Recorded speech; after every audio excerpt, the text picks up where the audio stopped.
안녕하세요. 사연 읽어주는 남녀입니다. 오늘도 와주셔서 감사드리며 그럼 오늘의 사연 바로 시작하겠습니다. 저는 남편과 결혼한 지 12년째였습니다.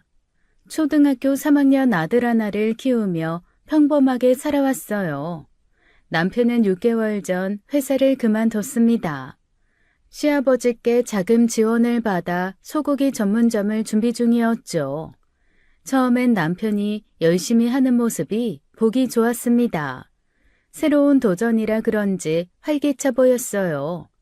그런데 3개월 전부터 뭔가 이상해지기 시작했습니다.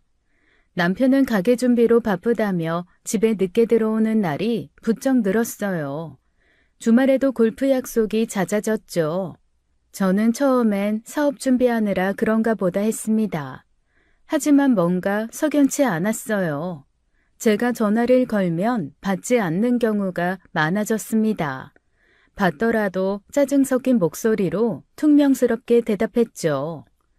여보, 저녁은 먹고 다녀?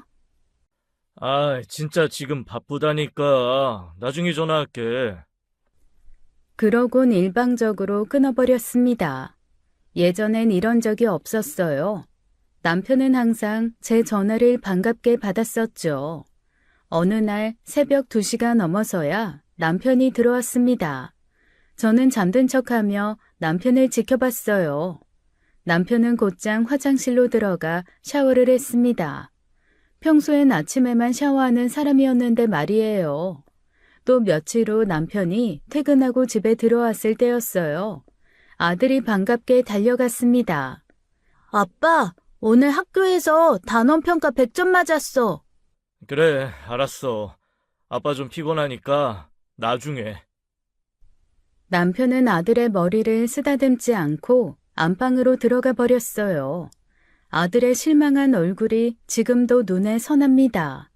저는 가슴이 먹먹했죠. 남편의 옷에서 묘한 향수 냄새가 나기 시작한 건 그 무렵이었습니다. 달콤하면서도 농염한 여자 향수 냄새였어요.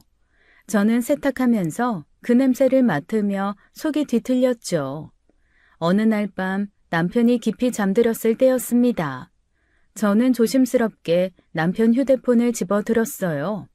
하지만 패턴이 바뀌어 있었습니다. 예전엔 제가 다 알고 있었는데 말이에요. 저는 몇 번 시도했지만 열리지 않았습니다. 남편이 뒤척이는 바람에 황급히 휴대폰을 제자리에 놓았어요. 다음 날 아침 남편에게 조심스럽게 물었습니다. 당신 요즘 너무 늦게 들어오는 거 아니야? 몸은 괜찮아? 가게 준비하느라 바쁘다니까. 쓸데없는 걱정 말고 집안이나 잘 챙겨. 남편의 차가운 말투에 저는 할 말을 잃었어요. 예전에 다정한 남편은 어디 가고 이런 사람이 된 걸까요? 주말에도 남편은 집에 없었어요. 골프 간다며 아침 일찍 나가더니 밤늦게 들어왔죠. 아들은 아빠와 놀고 싶다며 계속 현관문만 바라봤습니다. 저는 남편의 이런 변화가 단순히 가게 준비 때문만은 아니라는 걸 느꼈어요. 가슴속 깊은 곳에서 불길한 예감이 올라왔습니다. 남편이 어느 날 아침 가방을 챙기며 말했습니다. 부산의 유명한 소고기 전문점들 좀 돌아볼까 해. 가게 운영 노하우 배우려고. 부산에서 전국 찍으면서 올라올 거라 4박 5일 정도 걸릴 것 같아. 갑자기? 그런 말 없었잖아. 지금 말하잖아. 그래, 잘 다녀와. 조심하고. 저는 남편의 말을 믿었어요. 아니, 믿고 싶었는지도 모르겠습니다. 남편은 가방을 들고 현관문을 나섰죠. 남편이 떠난 지 이틀째 되는 날 오후였습니다. 저는 집에서 설거지를 하고 있었어요. 그때 휴대폰이 요란하게 울렸습니다. 아버지의 다급한 목소리가 들려왔어요. 은주야, 네 엄마 사고 났다. 지금 응급실이야. 어? 아빠 무슨 말이야? 엄마가 사고라고? 길 건너다가 오토바이한테 치였어. 빨리 와라. 전화기를 쥔 제 손이 부들부들 떨렸습니다. 저는 정신없이 아들을 옆집에 맡겼어요. 택시를 잡아 타고 병원으로 달려갔죠. 응급실 앞에 도착했을 때 저는 숨이 막혔습니다. 커튼 너머로 보이는 엄마의 모습이 처참했어요. 온몸이 피투성이었고 신음소리를 내고 계셨죠. 엄마! 엄마! 저는 엄마 손을 꽉 잡고 눈물을 흘렸습니다. 의사 선생님이 저를 복도로 불러내셨어요. 얼굴이 심각했습니다. 보호자분이시죠? 환자분 상태가 좋지 않습니다. 대퇴골이 부러진 걸로 추정되고 내부 출혈도 상당히 심합니다. 지금 당장 수술 들어가야 합니다. 네, 선생님. 그럼 수술하면 괜찮아지는 거예요? 환자분 연세가 많으셔서 솔직히 위험 부담이 큽니다. 최선은 다하겠지만 각오는 하셔야 해요. 저는 그 자리에서 주저앉을 뻔했습니다. 각오를 하라니 그게 무슨 말인지 너무나 잘 알았어요. 저는 떨리는 손으로 남편에게 전화를 걸었습니다. 신호음이 길게 울렸어요. 한참 만에 남편이 전화를 받았습니다. 왜? 지금 바쁜데. 여보, 엄마가 교통사고 났어. 지금 응급실인데 수술 들어간대. 선생님이 위험하다고 그러는데 어떡해? 빨리 와줘, 어? 저는 울면서 말했어요. 목소리가 떨려서 제대로 말이 나오지 않았습니다. 하지만 남편은 차갑게 말했습니다. 지금 당장은 못 가. 뭐? 지금 무슨 소리 하는 거야? 우리 엄마가 죽을 수도 있다고. 선생님이 각오하라고 그랬어. 지금 일이 중요한 게 아니야. 지금 움직일 수가 없어서 그래. 나중에 갈게. 저는 귀를 의심했습니다. 손이 부들부들 떨렸어요. 당신 미쳤어? 당신 장모가, 우리 엄마가 생사의 갈림길에 있는데 일이 뭐가 그렇게 중요해? 당장 와! 지금 부산에 온 김에 일본으로 건너왔어. 일본 음식점들도 좀 돌아봐야 하니까. 그래서 당장은 못 간다고. 저는 그 순간 머리를 망치로 얻어맞은 것 같았습니다. 일본이라고요? 출발할 때 일본 간다는 말은 단 한마디도 없었어요. 일본? 당신 언제 일본 간다고 했어? 됐고. 나중에 전화할게. 끊는다. 전화는 그렇게 끊어졌습니다. 저는 그 자리에 멍하니 서 있었어요. 온몸에서 힘이 쭉 빠져나갔습니다. 그때 딱 알겠더라고요. 남편이 일 때문에 부산에 간 게 아니었구나. 처음부터 여자와 일본 여행을 간 거였구나. 저는 이를 꽉 깨물었습니다. 수술실 앞 의자에 털썩 주저앉았어요. 수술실 위 빨간불이 켜져 있었습니다. 저는 가슴이 터질 것 같았죠. 엄마 걱정에 마음이 찢어지는데 남편에 대한 분노까지 치밀어 올라 미칠 것 같았어요. 저는 두 주먹을 꽉 쥐고 눈물을 삼켰습니다. 은주야, 최서방은? 남편은 부산에서 일 때문에 바로 못 온대. 조금 있다 온다고 했어. 저는 거짓말을 했습니다. 아빠한테 진실을 말할 수가 없었어요. 아빠는 한숨을 쉬시며 고개를 끄덕이셨습니다. 오후 8시 30분이 되어서야 수술실 불이 꺼졌습니다. 의사 선생님이 나오셨어요. 수술 잘 끝났습니다. 다행히 내부 출혈도 잘 처리했고요. 다만 회복 기간 동안 최소 2주는 24시간 간병이 필요합니다. 고령이시니까 감염 주의하셔야 하고요. 네, 선생님. 감사합니다. 정말 감사합니다. 저는 눈물을 흘리며 고개를 숙였어요. 엄마가 무사하다는 말에 안도의 한숨이 나왔습니다. 그날부터 저는 병원에서 엄마를 간병했어요. 밤낮 없이 엄마 곁을 지켰습니다. 아이는 같은 단지에 사는 아이 친구 엄마가 봐주기로 했죠. 동네에서 친하게 지냈던 사이였거든요. 그동안 남편에게서는 연락 한 통 없었습니다. 3일이 지나서야 남편이 병원에 나타났어요. 장모님, 괜찮으세요? 제가 부산에서 급한 일이 있어서 늦었습니다. 죄송합니다. 걱정 많이 했어요. 저는 남편의 그 뻔뻔한 연기를 보며 소름이 돋았어요. 엄마는 힘없이 고개를 끄덕이셨습니다. 아빠는 남편 어깨를 두드리며 고맙다고 하셨죠. 당신 고생 많았지? 이제 나 왔으니까 좀 쉬어. 괜찮아, 내가 할게. 저는 짧게 대답했습니다. 남편을 쳐다보지도 않았어요. 남편 얼굴을 보면 구역질이 날 것 같았습니다. 남편은 1시간쯤 있다가 일이 있다며 먼저 나갔어요. 병실 문이 닫히자 저는 주먹을 꽉 쥐었습니다. 손톱이 손바닥을 파고들어 아팠죠. 저는 겉으로는 아무렇지 않은 척 했습니다. 하지만 속으로는 남편에 대한 증오가 활활 타올랐어요. 이 배신감과 모욕감을 절대 잊지 않을 거라고 다짐했습니다. 엄마가 퇴원하신 날 저는 인터넷으로 흥신소를 알아봤어요. 그리고 남편 몰래 흥신소를 찾아갔습니다. 낡은 건물 3층에 있는 작은 사무실이었어요. 중년 남자가 저를 맞이했죠. 어떤 일로 오셨습니까? 남편 뒷조사 좀 부탁드리려고요. 외도하는 것 같아서요. 뭐 2주 정도 미행하면 대충 증거 잡을 수 있습니다. 보통 그래요. 사진, 동영상, 상간녀 정보까지 다 알아내드리고요.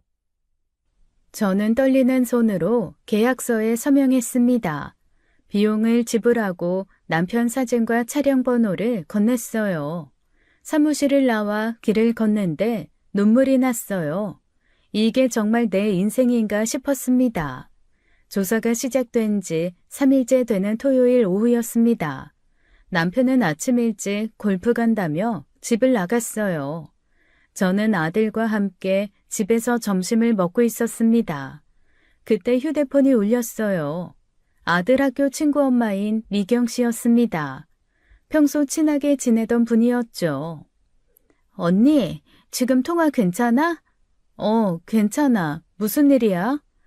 저기, 언니한테 말해야 할지 말아야 할지 고민했는데 그냥 알려드리는 게 맞을 것 같아서. 왜, 무슨 일인데? 지금 우리 애 데리고 남편이랑 놀이공원 갔다가 언니 남편 봤어. 근데 혼자가 아니더라고. 누구랑 있었는데? 여자랑 남자애 하나랑 같이 있었어. 초등학생쯤 돼 보이는 애였어. 셋이서 완전 가족같이 다정하게 웃으면서 놀이기구 타고 그러더라고. 저는 숨이 막혔습니다. 손이 덜덜 떨렸어요. 언니, 혹시 친척분들이거나 그런 거 아니야? 내가 착각한 거면 좋겠는데. 아니야, 미경아. 친척 아니야. 알려줘서 고마워. 언니, 괜찮아? 목소리가... 괜찮아. 나중에 얘기하자. 끊을게. 저는 전화를 끊고 식탁에 엎드렸습니다. 아들이 제 등을 토닥이며 물었어요. 엄마, 어디 아파? 아니야, 엄마 괜찮아. 지훈아, 방에 가서 놀고 있을래? 아들이 방으로 들어가자 저는 안방으로 가 문을 닫고 흥신소에 전화를 걸었습니다. 손이 떨려서 번호를 누르기도 힘들었어요. 네, 말씀하세요. 저 최민호 의뢰했던 사람인데요. 방금 제보가 들어왔어요. 남편이 지금 놀이공원에 여자랑 남자애랑 같이 있대요. 아, 알고 있습니다. 지금 저희 직원이 미행 중입니다. 사진 확보하고 있으니 걱정 마세요. 정말요? 그럼 언제쯤 보고서 받을 수 있어요? 며칠 안에 증거 사진들이랑 상세한 보고서 정리해서 보내드릴게요. 조금만 기다려주세요. 저는 전화를 끊고 그 자리에 주저앉았습니다. 눈물이 주르르 흘러내렸죠. 지훈이 운동회 때 일이 떠올랐어요. 작년 가을이었습니다. 아들이 달리기 시합에 나간다며 며칠 전부터 들떠 있었어요. 아빠, 운동회 올 거지? 내가 1등하는 거 봐야 돼? 아빠 그날 가게 인테리어 업체 미팅 있어서 못 갈 것 같은데. 아빠, 한 번만, 제발. 다음에 하자. 아빠 바빠. 결국 저 혼자 운동회에 갔었죠. 아들은 달리기에서 2등을 했어요. 결승선을 통과하고 관람석을 둘러보던 아들의 실망한 얼굴이 아직도 눈에 선합니다. 학예회 때도 마찬가지였어요. 아들이 주인공으로 나오는 연극이었는데 남편은 가게 자재 확인한다며 오지 않았습니다. 심지어 아들 생일에도 케이크만 사다 주고 나가버렸어요. 그런 남편이 상간녀 아이랑은 놀이공원을 가다니 저는 이를 갈았습니다. 이혼할 겁니다. 그리고 남편한테 그 상간녀한테 철저하게 복수할 겁니다. 저는 속으로 다짐했습니다. 그러고 나니 오히려 마음이 시원했어요. 그날 밤 남편이 집에 들어왔을 때 저는 웃으며 맞이했죠. 왔어? 저녁 먹었어? 먹고 왔어. 그래, 씻고 쉬어. 피곤하지? 남편은 의아한 표정을 지었지만 곧 무심하게 고개를 끄덕였습니다. 씻으러 들어가는 남편의 뒷모습을 보며 저는 냉소를 지었어요. 평생 이렇게 바보처럼 살 뻔했구나 하고요. 남편은 씻고 나와 침대에 누웠어요. 금세 코를 골며 잠들었습니다. 저는 옆에 누워 남편을 바라봤어요. 옆에 누운 이 남자가 낯설었습니다. 12년을 함께 산 남편이 아니라 그냥 모르는 남자 같았어요. 저는 천장을 바라보며 생각했습니다. 증거가 나오면 바로 이혼 소송 들어갈 겁니다. 위자료도 받고 재산분할도 받고 남편이 얼마나 비참해지는지 두 눈으로 똑똑히 볼 겁니다. 새벽까지 잠이 오지 않았어요. 저는 어둠 속에서 눈을 뜨고 복수를 계획했어요. 3일 후 흥신소에서 연락이 왔습니다. 보고서가 나왔다는 연락이었죠. 저는 서둘러 그곳으로 향했습니다. 흥신소 직원이 두꺼운 봉투를 건넸어요. 보고서 첫 장에 사진이 있었습니다. 모텔 앞에서 남편이 어떤 여자와 나오는 장면이었어요. 두 사람은 팔짱까지 끼고 있었어요. 다음 장을 넘기자 더 적나라한 사진들이 나왔어요. 차 안에서 키스하는 모습, 식당에서 손잡고 있는 모습. 저는 숨이 막혀왔습니다. 여자 얼굴이 또렷하게 찍힌 사진을 보는 순간이었어요. 저는 헛웃음이 터져나왔습니다. 한수진이었습니다. 남편이 저랑 만나기 전에 사귀었다던 그 여자요. 3년이나 연애했다고 들었던 옛날 애인이었어요. 결혼 초에 남편한테 물어본 적이 있었습니다.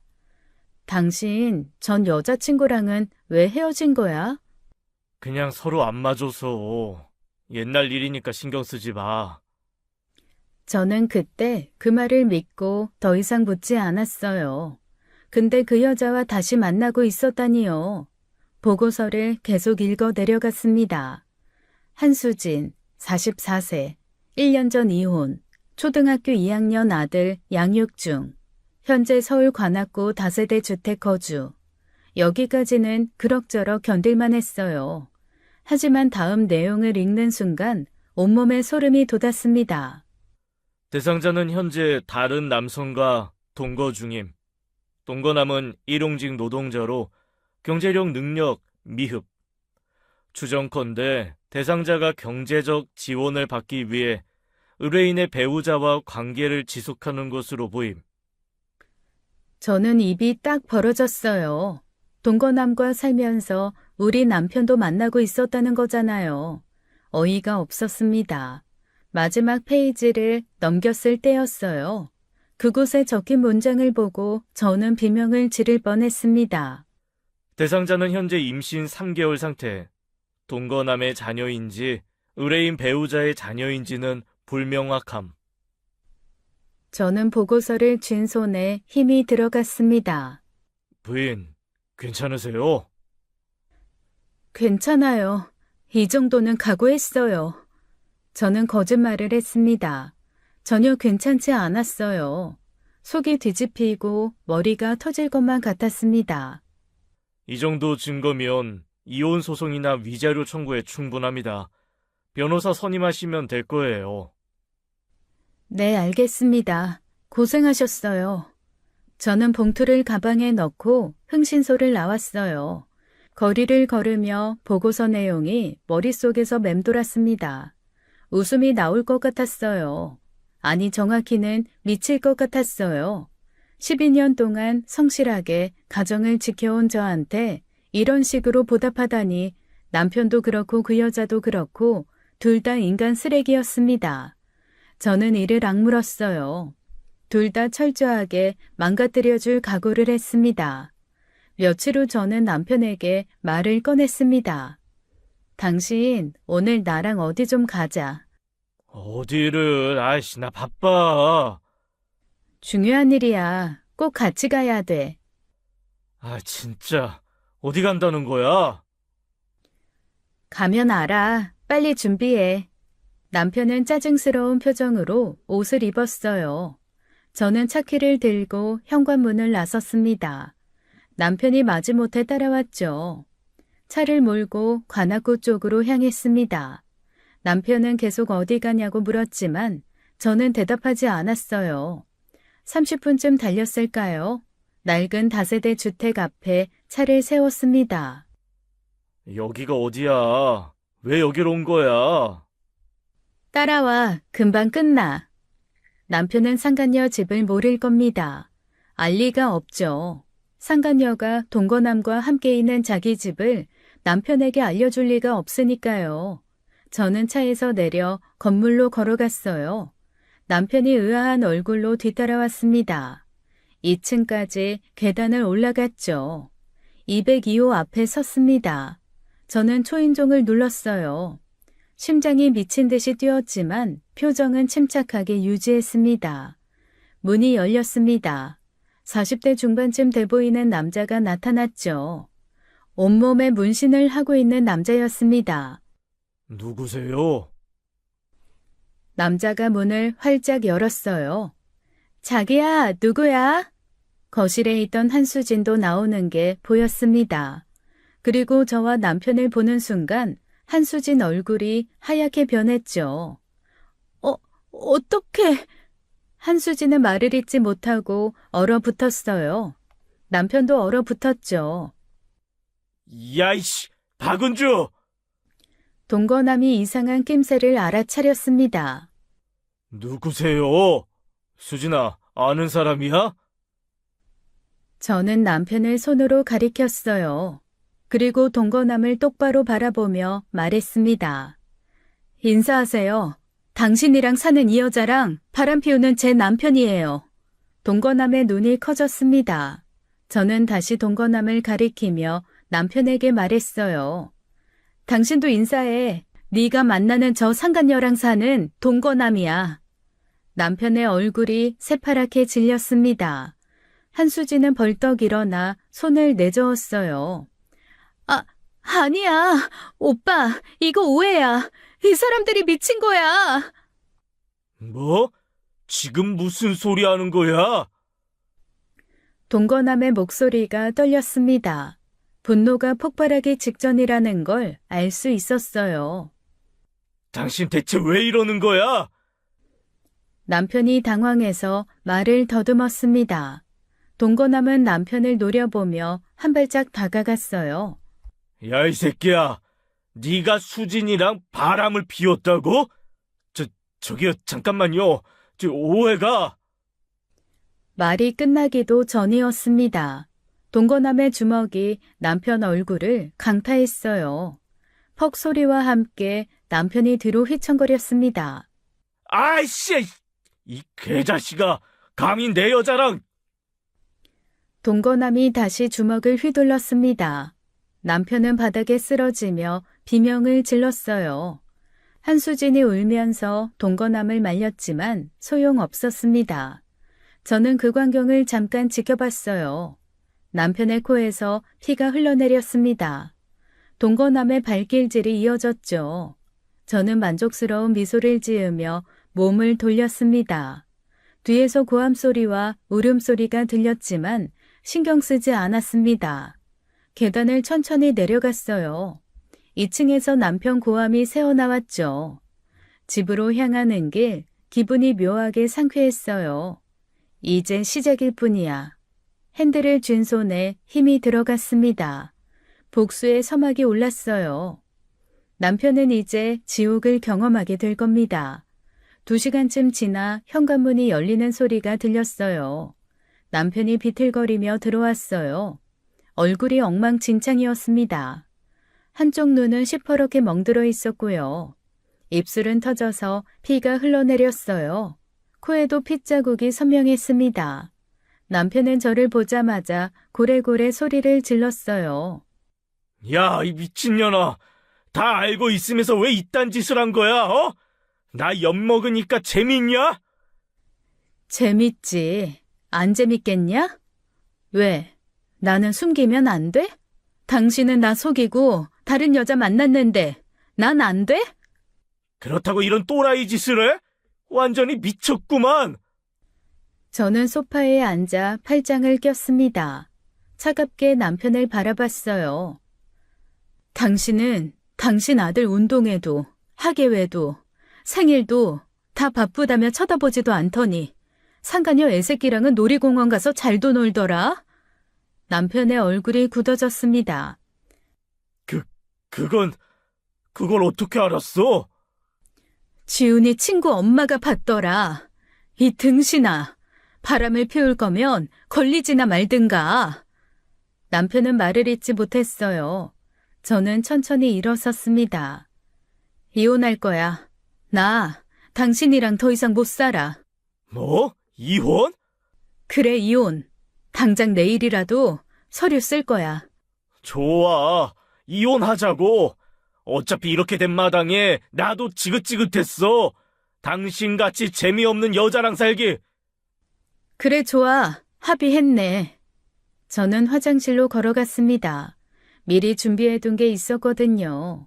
대야에 식초를 가득 담아뒀어요. 대야를 들고 거실로 나왔습니다.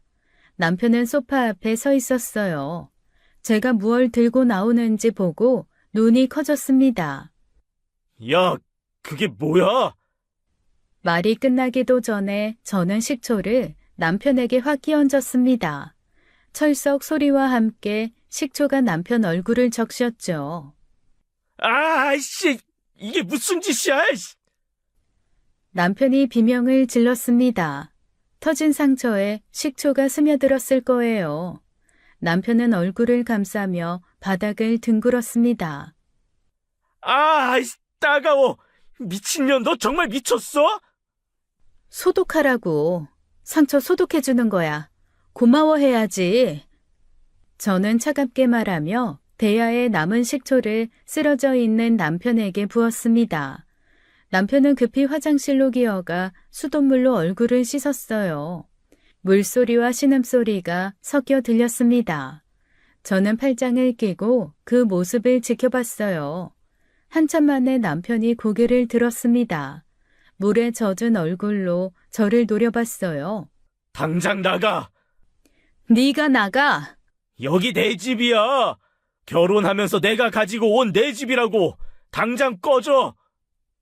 저는 어깨를 으쓱했습니다.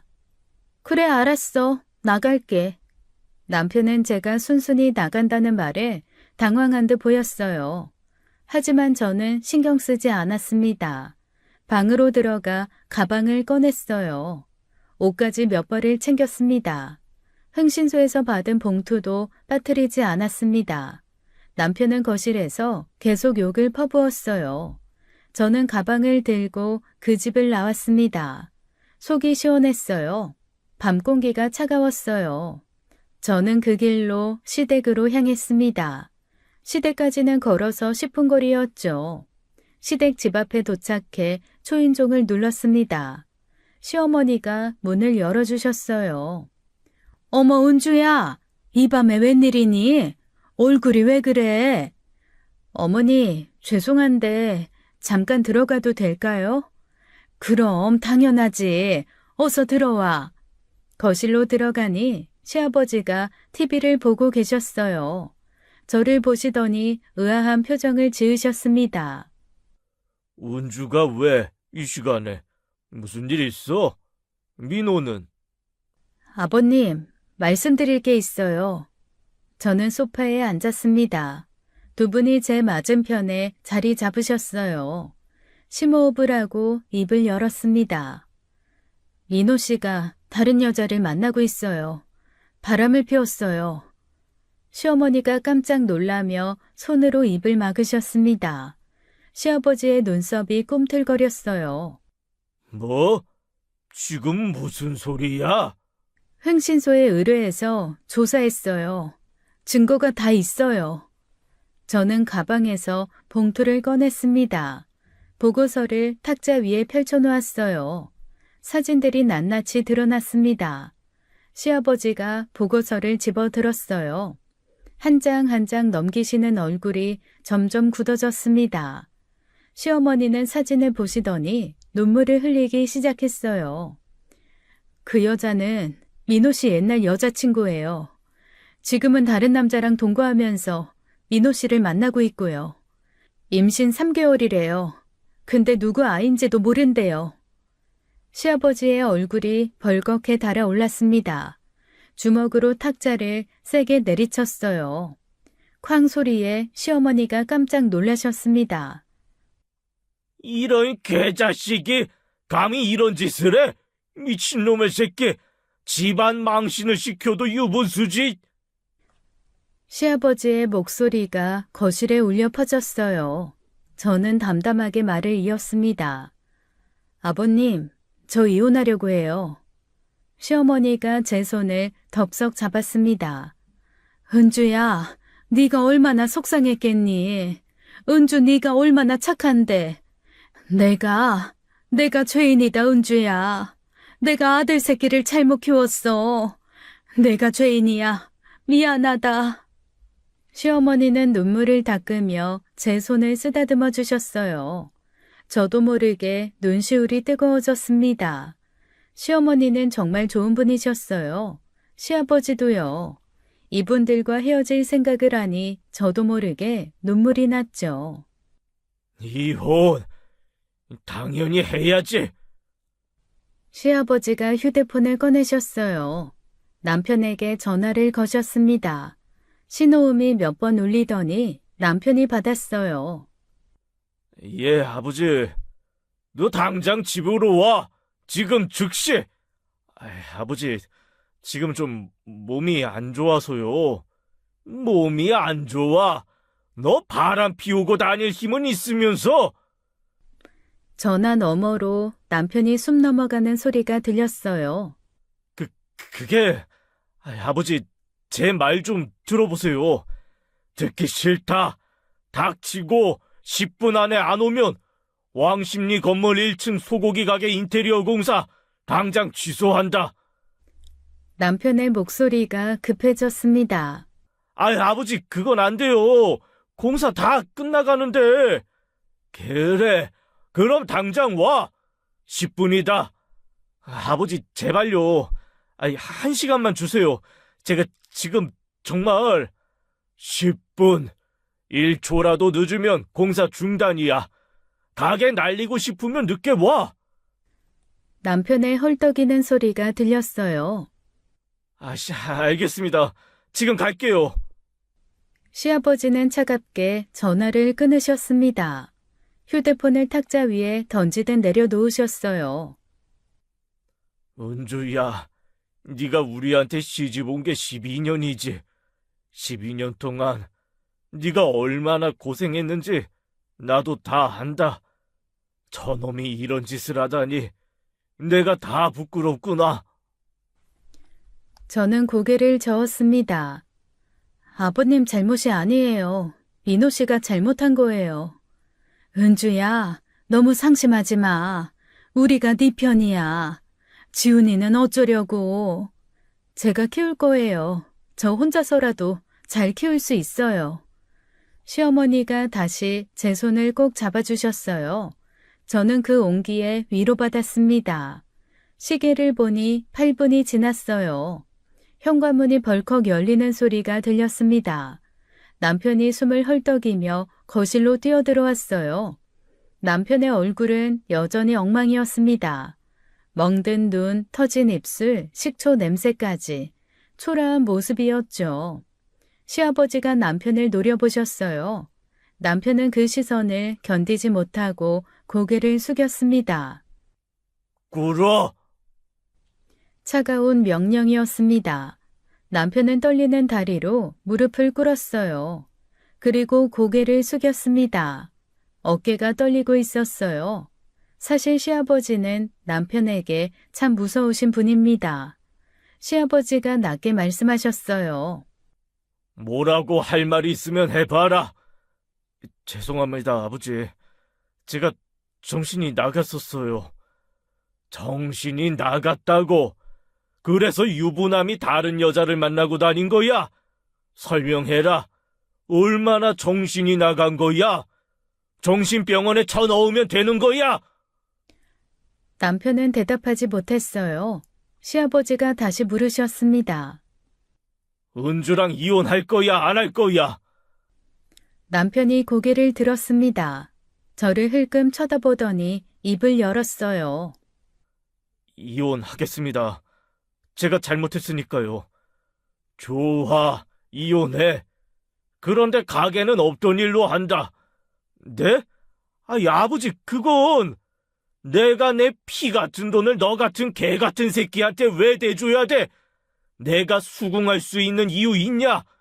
공사 내일 당장 중단시킬 거다. 아이, 아버지, 제발요. 공사 이미 90%나 끝났어요. 지금 취소하면 그동안 들어간 돈 다 날아가요. 그래, 그럼 이혼하지 마.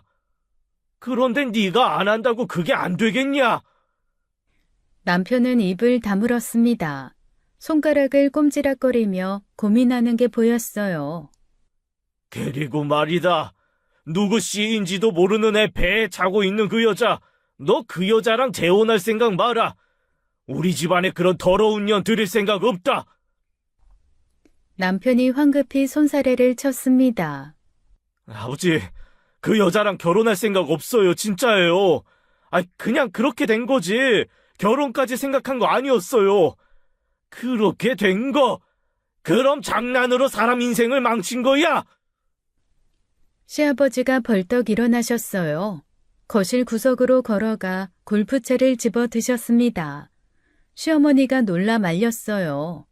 여보, 진정해요. 그러지 마요. 말로 해요, 말로.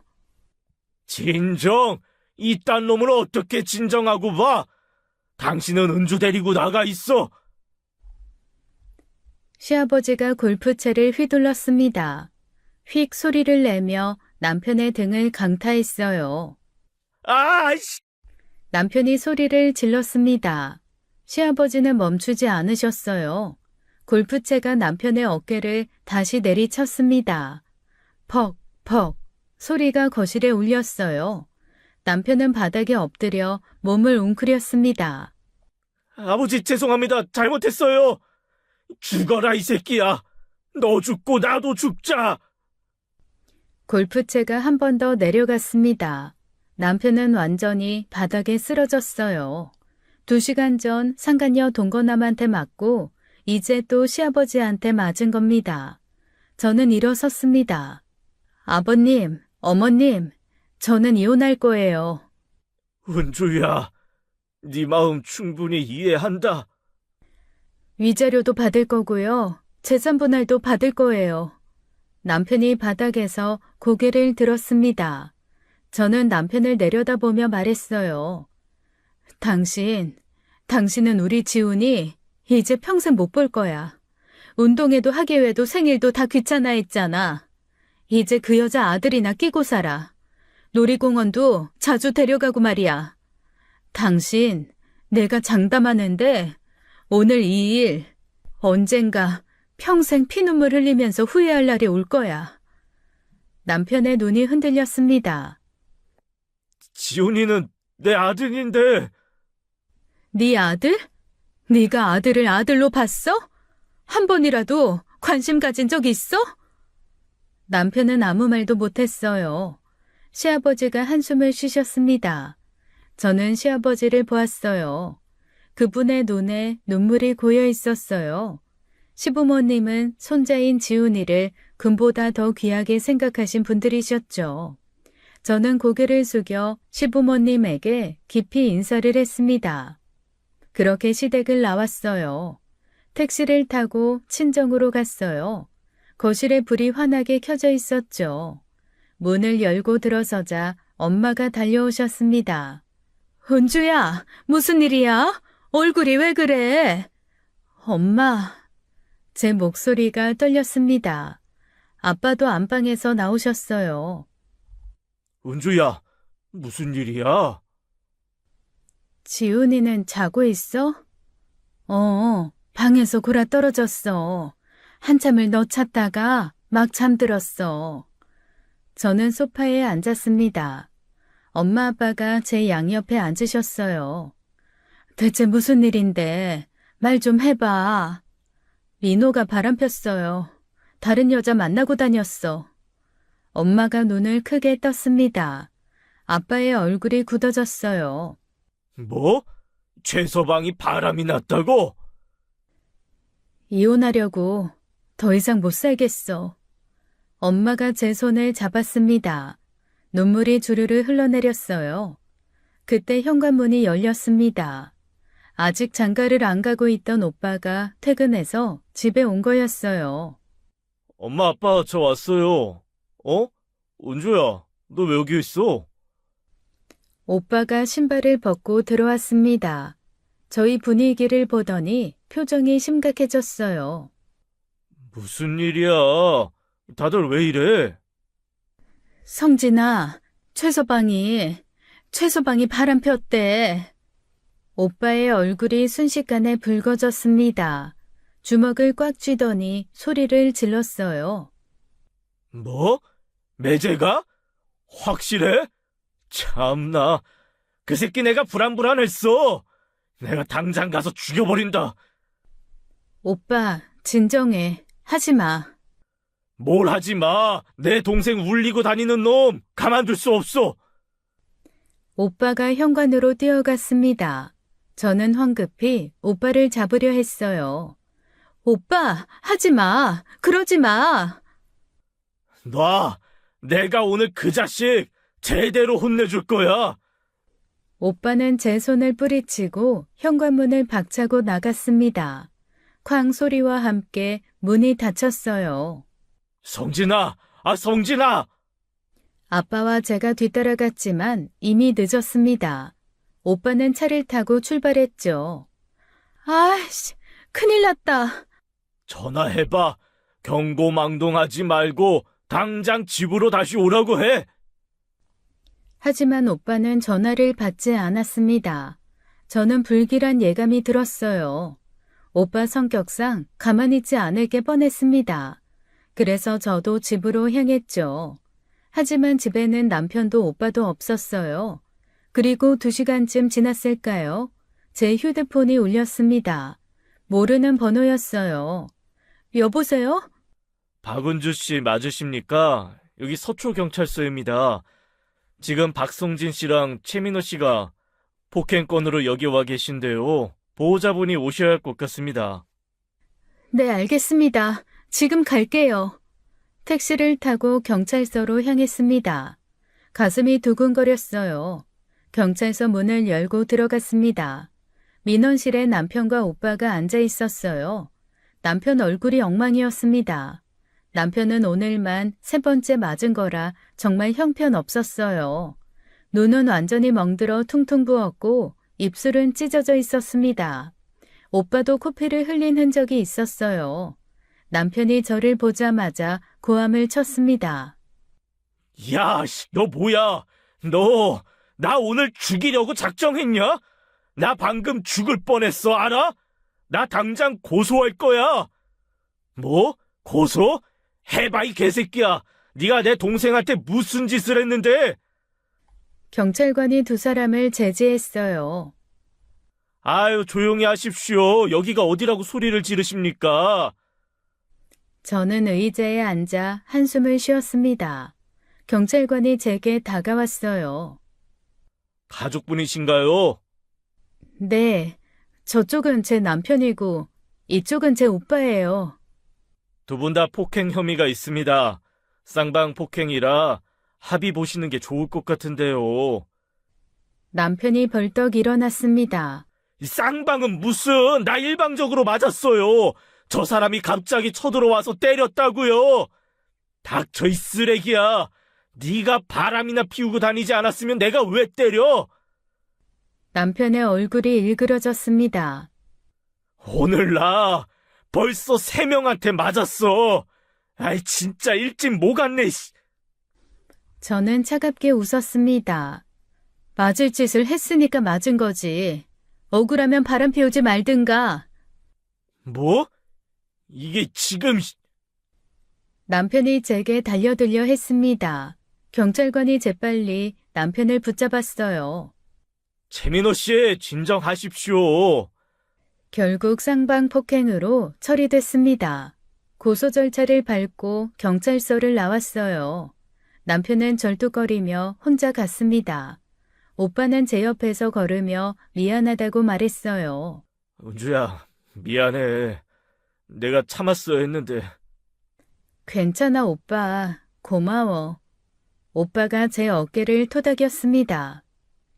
저희는 나란히 주차장으로 걸어갔어요. 뒤에서 남편이 고함치는 소리가 들렸지만 무시했습니다. 친정에서 하룻밤을 보냈습니다. 다음 날 아침 일찍 일어나 준비를 했어요. 저는 인터넷으로 찾아둔 이혼 전문 변호사 사무실로 향했죠. 강남에 있는 큰 로펌이었습니다. 50대로 보이는 여자 변호사가 저를 맞이했어요. 안녕하세요. 앉으세요. 이혼 상담이시죠? 네, 맞아요. 저는 가방에서 흥신소 보고서를 꺼냈습니다. 변호사에게 건네며 상황을 설명했어요. 변호사는 보고서를 꼼꼼히 읽더니 고개를 끄덕였습니다. 증거가 아주 확실하네요. 모텔 출입 사진에 상간녀 신상 정보까지. 이 정도면 이혼 소송은 물론이고 위자료 청구도 충분히 승소 가능합니다. 저는 마음이 조금 놓였습니다. 즉시 진행하고 싶어요. 저는 계약서에 서명하고 착수금을 이체했어요. 변호사 사무실을 나서니 어깨가 한결 가벼웠습니다. 그날 저녁 친정에서 지훈이랑 저녁을 먹고 있을 때였어요. 휴대폰이 울렸습니다. 남편이었어요. 저는 방으로 들어가 전화를 받았어요. 왜? 은주야, 나 진짜 잘못했어. 용서해줘. 남편의 목소리가 울먹이고 있었습니다. 용서? 너 지금 나한테 농담하니? 아니면 나 우롱하니? 아버님 말이 맞았네. 당신 그냥 정신병원에 가야 돼. 농담 아니고 놀리는 것도 아니야. 제발 이혼만은 하지 말자, 어? 내가 다시는 안 그럴게. 닥쳐. 가게 날아갈까봐 무서워서 그러는 거 다 알아. 꺼져. 남편의 목소리가 바뀌었습니다. 울먹이던 톤이 싹 사라졌어요. 아, 야, 그러지 말고 우리 그냥 각자 살자. 이혼은 하지 말고. 뭐? 당신도 만나고 싶은 남자 있으면 만나. 나도 내 생활 할 테니까 당신도 알아서 해. 그냥 서류상으로만 부부로 남자고. 저는 어이가 없어서 웃음이 나왔습니다. 미쳤구나, 진짜? 미친 게 아니라 현실적인 제안이야. 가게 오픈하면 수익 반반 나눠 가지면 되잖아. 당신도 돈 필요하잖아. 그래서? 대신 지훈이는 가끔 아버지한테 보여줘. 그럼 아버지도 가게 계속 밀어주실 거 아니야. 저는 분노가 치밀어 올랐어요. 지금 내 아들을 뭘로 보는 거야? 내 아들이 무슨 거래 물건이야? 무슨 소리야? 거래 물건은 무슨? 현실적으로 생각하자는 거지. 현실적? 너는 법정에서 정해준 위자료나 나한테 내놓는 게 현실적인 거야. 법정에서 보자. 남편의 목소리가 커졌습니다. 야, 너 진짜 법정까지 갈 거야? 그러다 나중에 후회한다. 후회는 네가 할 거야. 끝낸다. 야, 박은주! 저는 전화를 끊어버렸습니다. 손이 부들부들 떨렸어요. 열받아서요. 아들을 거래 물건처럼 얘기하다니 정말 인간 말종입니다. 변호사는 상간녀에 대한 위자료 청구 소송도 함께 진행하기로 했습니다.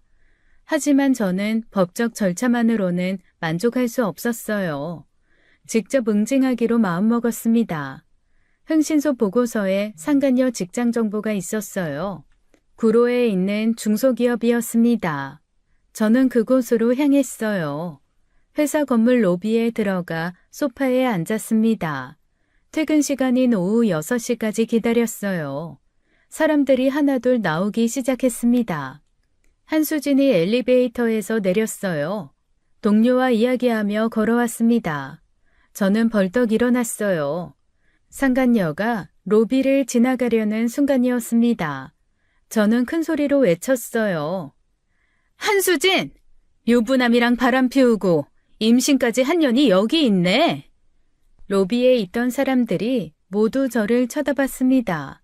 한수진의 얼굴이 새하얗게 변했어요. 너! 저는 한수진에게 다가가 머리채를 움켜잡았습니다. 세게 흔들었어요. 남의 남편 빼앗아가고 잘도 회사 다니더라. 얼굴이 두껍네. 아야! 나 여기 회사야. 쪽팔리게 뭐 하는 거야? 주변 직원들이 웅성거렸습니다. 한수진 동료로 보이는 여자들이 수근거렸어요. 저 사람 한수진 씨 아는 사람인가 봐. 유부남이랑 바람 피웠다는 거 들었어? 저는 한수진을 밀어냈습니다. 그녀는 비틀거리며 벽에 부딪혔어요. 너 때문에 12년 결혼 생활이 박살났어. 이 상간녀야. 그리고는 뺨을 때렸어요. 얼마나 때렸는지 기억도 안 나요. 손바닥이 아플 때까지 후려쳤죠. 그리고 저는 몸을 돌려 건물 밖으로 걸어 나갔습니다. 뒤에서 한수진이 울먹이는 소리가 들렸어요. 한수진이 뛰어나와 제 앞을 막았습니다. 야, 회사에서 이러면 난 어떻게 돈 벌어서 애를 키워? 진짜 너무한다. 그래서 네 아들이 걱정돼? 내 아들은 너 때문에 아빠를 잃었어. 그럼 내 아들은? 역겨워. 이건 네가 한 짓에 대한 정당한 대가야. 억울해하지 말고 받아들여. 저는 한수진을 지나쳐 걸어갔습니다. 뒤에서 울음소리가 들렸지만 돌아보지 않았어요. 다음 날 저는 또 다른 곳으로 향했습니다. 흥신소가 알려준 한수진 부모님 집 주소였어요. 인천 부평에 있는 오래된 빌라였습니다. 초인종을 눌렀어요. 문이 열리고 60대 여자가 나타났습니다. 누구세요? 한수진 어머니 되시죠? 네, 그런데요. 저는 현관문을 밀고 안으로 들어갔습니다. 아니, 지금 뭐 하시는 거예요? 거실에서 60대 남자가 일어났어요. 한수진 아버지였습니다. 누구시오? 왜 남의 집에 함부로? 딸 잘 키우셨네요. 건달 같은 남자랑 동거하면서 유부남이랑 바람까지 피우더라고요. 두 분의 표정이 굳어졌습니다. 지금 무슨 말도 안 되는 소리를? 말도 안 돼요? 증거 다 있어요. 흥신소 고용해서 조사했거든요. 모텔 출입사진에 데이트 사진까지. 저는 가방에서 사진 몇 장을 꺼내 탁자에 던졌습니다. 한수진과 남편이 모텔을 나오며 팔짱 끼고 걷는 사진이었어요. 상간녀 아버지가 사진을 집어들더니 얼굴이 일그러졌습니다. 그리고 지금 임신 3개월이래요. 근데 재밌는 게 동거나 마인지 우리 남편 아인지 모른대요. 딸한테 물어보세요. 상간녀 어머니가 비틀거렸습니다.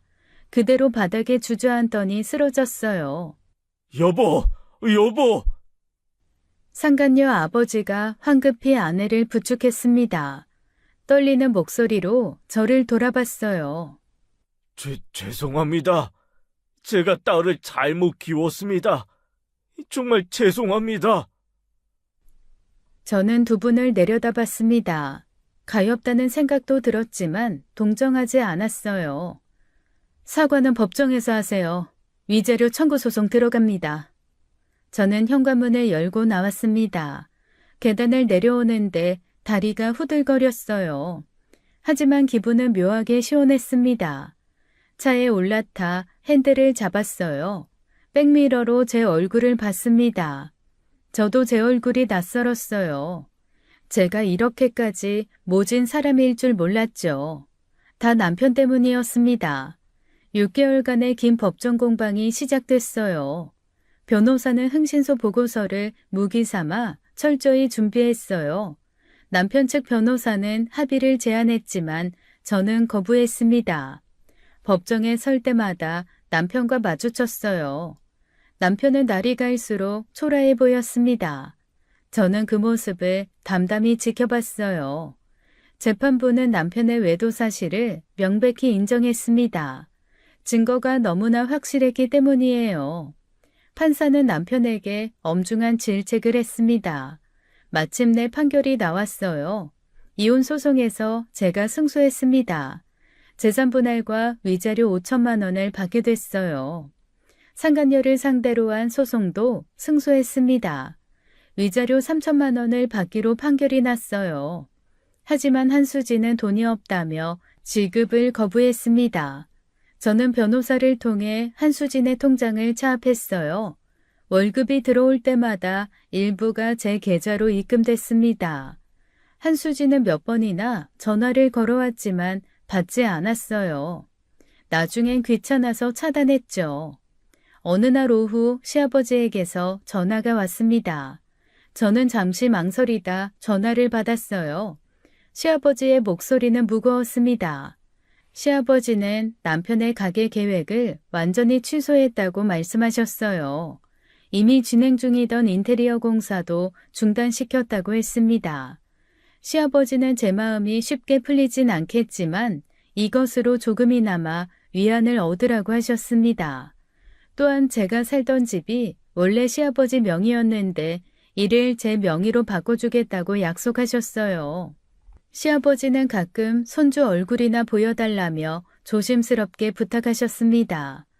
손주를 그리워하는 목소리가 애절했어요. 저는 시아버지의 배려에 감사하며 알겠다고 답했습니다. 전화를 끊고 나니 가슴이 뭉클했습니다. 시아버지 시어머니는 잘못이 없으셨으니까요. 법원에서 이혼 확정 판결문을 받았습니다. 저는 법원 계단에 서서 서류를 내려다봤어요. 12년 결혼 생활의 끝이었습니다. 슬프진 않았어요. 오히려 홀가분했습니다. 이제 새로운 삶을 시작할 수 있게 됐으니까요. 이혼 판결이 확정된 후 일주일쯤 지났을 때였습니다. 전 남편에게서 문자가 오기 시작했어요. 처음엔 하루에 한두 통이었습니다. 하지만 점점 횟수가 늘어났어요. 하루에 10통, 20통씩 왔습니다.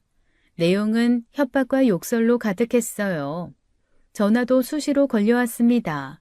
밤낮 가리지 않았어요. 저는 번호를 차단했지만 소용없었어요. 전 남편은 다른 번호로 계속 연락했습니다. 공중전화, 모르는 번호, 심지어 지인 번호까지 빌려서 걸어댔어요.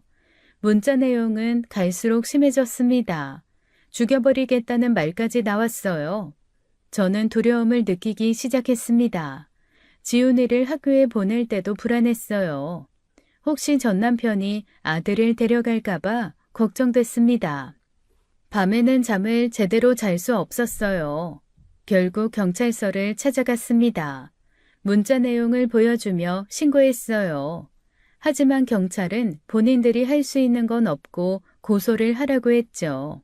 저는 허탈함을 느끼며 경찰서를 나왔어요. 변호사에게 연락했습니다.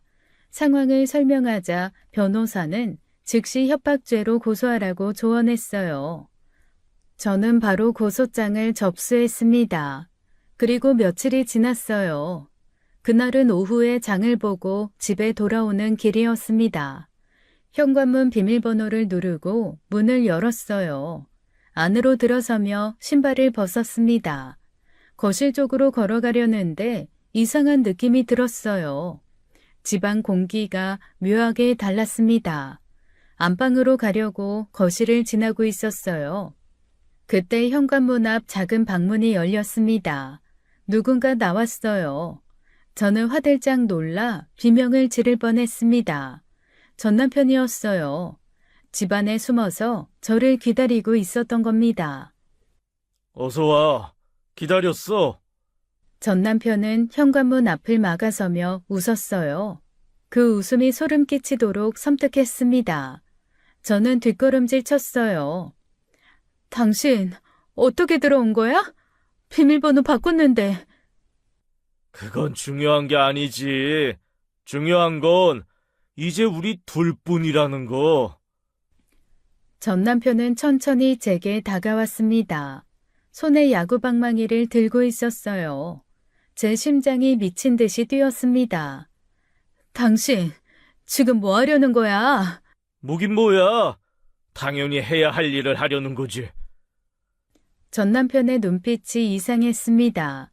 광기가 서려 있었어요. 정상적인 사람의 눈이 아니었습니다. 전 남편은 야구 방망이를 휘둘렀어요.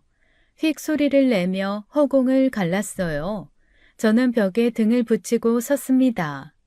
너만 없어지면 돼. 그럼 지훈이는 자연스럽게 내 손에 들어오고 아버지도 다시 돈 대주실 거야. 가게도 다시 할 수 있어. 미쳤어? 정신 차려. 미친 건 너지. 나한테서 모든 걸 빼앗아 간 게 누군데? 전 남편은 야구 방망이를 어깨에 걸쳤습니다. 나도 여러 사람한테 맞았잖아. 그년 동거남한테, 형님한테, 그리고 아버지한테. 그러니까 너도 맞는 게 공평하지 않겠어? 웃으면서 하는 말이었어요. 그 웃음소리가 귓속에서 울렸습니다. 저는 가방을 꽉 쥐었습니다. 제발 진정해. 이러지 마. 진정? 이제는 말로는 해결 안 돼. 너도 알잖아.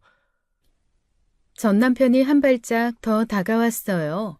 방망이를 천천히 들어 올렸습니다. 저는 온몸이 얼어붙는 공포를 느꼈습니다. 소리 지를 거야. 도와달라고 소리 지른다고. 그래. 네가 소리 지르기 전에 이 방망이가 먼저 네 머리통을 깰 텐데. 전 남편이 방망이를 높이 들어 올렸습니다. 저는 온몸이 떨렸어요. 진정해.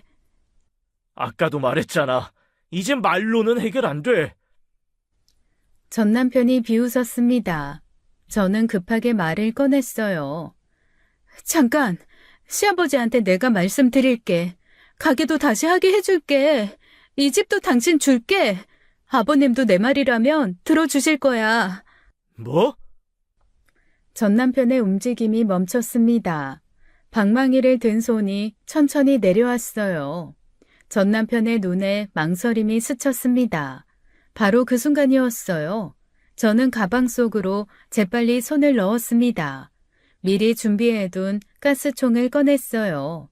전 남편 얼굴을 향해 분사했습니다. 치익 소리와 함께 가스가 뿜어져 나왔어요. 이년이! 전 남편이 얼굴을 감싸며 콜록거렸습니다. 눈물과 콧물이 주르르 흘러내렸어요. 방망이가 바닥에 떨어졌습니다. 저는 재빨리 가방에 손을 넣어 이번엔 마늘액 분사기를 꺼냈어요. 전 남편이 눈을 비비며 비틀거릴 때였습니다. 저는 전 남편 눈을 향해 마늘액을 분사했어요. 안 나올 때까지요. 마늘액이 전 남편 얼굴을 완전히 적실 때까지 계속 뿌렸습니다. 내 눈! 전 남편이 비명을 질렀습니다. 바닥에 쓰러져 몸부림쳤어요. 얼굴을 바닥에 비비며 고통스러워했습니다. 저는 이번에는 가방에서 전기 충격기를 꺼냈어요. 손이 떨렸지만 꾹 참았습니다. 전 남편에게 다가가 충격기를 목에 갖다 댔어요. 지지직 소리와 함께 전기가 흘렀습니다. 전 남편의 몸이 경련을 일으켰어요. 팔다리가 뻣뻣하게 굳어졌습니다. 곧 전 남편은 움직임을 멈췄어요. 저는 혹시 몰라 한 번 더 전기 충격을 가했습니다. 지지직 소리가 다시 울렸어요. 전 남편은 완전히 기절했습니다. 저는 떨리는 손으로 휴대폰을 꺼냈어요. 112에 전화를 걸었습니다. 여보세요? 전 남편이 집에 침입해서 저를 죽이려고 했어요. 지금 제 앞에 있는데 빨리 와주세요. 주소를 알려주고 전화는 통화 상태로 두고 바닥에 두었어요. 저는 서둘러 부엌으로 달려갔어요. 서랍에서 포장 테이프를 꺼냈습니다. 전 남편에게 돌아와 전 남편을 묶었어요. 마치 거미가 먹잇감을 묶듯 계속 묶었죠. 테이프를 몇 번이고 감았습니다. 발목도 꽁꽁 묶었어요. 아씨. 전 남편이 신음소리를 냈습니다. 의식이 돌아오려는 것 같았어요. 저는 너무 무서워서 전기 충격기로 다시 전 남편을 짖었습니다. 전 남편이 바들바들 떨다가 움직임을 멈췄죠. 전 남편 바지 사이로 액체가 흘러나왔어요.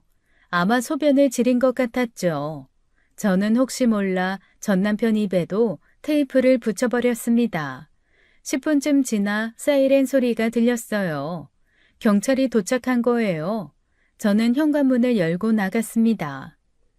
신고하신 분이세요? 네, 맞아요. 안에 있어요. 경찰 2명이 집 안으로 들어왔습니다. 바닥에 묶여있던 전 남편을 보더니 눈이 커졌어요. 이 사람이 침입한 거죠? 아니, 부인이 납치하셔서 처리하시는 중이 아니라. 네? 네, 당연하죠. 이놈이 야구 방망이 들고 저 죽이려고 했어요. 저기 방망이 있어요. 경찰이 바닥에 떨어진 방망이를 확인했습니다. 한 경찰관이 전 남편 입에 테이프를 떼어냈어요. 집주인이 누구죠? 제 명의예요. 저 사람은 전 남편이고 이미 이혼했어요. 무단 침입이에요. 경찰이 무전기를 꺼냈습니다. 저 여기 앰뷸런스 좀 불러주세요. 그렇게 잠시 후 구급차가 왔고 경찰이 전 남편을 끌고 나갔어요. 현관문이 닫혔습니다. 저는 그제야 힘이 쭉 빠졌어요. 소파에 주저앉았습니다. 손이 부들부들 떨렸죠. 온몸에서 식은땀이 흘러내렸어요. 방금 전까지 죽을 뻔했다는 생각이 들었습니다. 무서웠습니다. 정말 무서웠어요. 전 남편 협박 문자들을 보고 바로 가스총과 전기 충격기를 미리 준비해 둔 게 천만다행이었어요. 만약 그게 없었다면 지금 저는 여기 없었을 겁니다. 저는 천장을 올려다보며 감사했어요. 살아있다는 것에 지훈이를 다시 볼 수 있다는 것에요. 야구 방망이, 제 진술, 경찰 조서까지 모든 게 전 남편에게 불리했어요. 판사는 징역 7년을 선고했습니다. 전 남편은 항소했지만 기각됐어요. 저는 판결문을 받아들고 안도했습니다. 이후 저는 집을 매각했어요. 부동산에 내놓자 한 달 만에 좋은 가격에 팔렸죠. 저는 지훈이와 함께 서울을 떠나기로 했습니다. 지방 도시로 이사를 갔어요. 전 남편이 절대 찾을 수 없는 곳이었습니다. 새로운 동네는 조용하고 평화로웠어요. 사람들도 친절했습니다.